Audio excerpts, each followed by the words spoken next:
what's real tricky and always like important to remember is that a lot of times when people look back at history or they think back to the past, even the recent past, they look at it from a very modern perspective. So they have like, this is what queer is, and this is like the power struggle. So this is how it must have been, 500 years ago.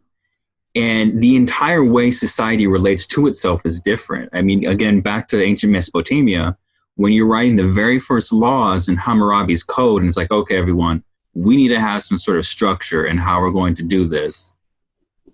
Nothing about queerness is mentioned.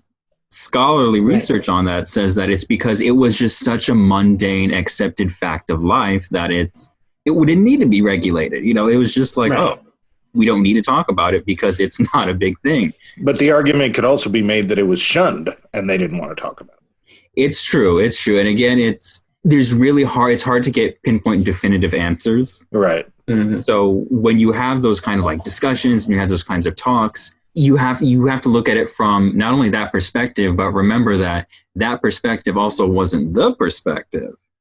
It's a weird rabbit hole of like placing your mind outside yourself and in this group, but then you also have to put your mind in this other group that was there. But we only have so much information. Of course. Got to do some queer channeling in order to understand the nature of queerness. It's just, you got a chicken or the egg kind of problem.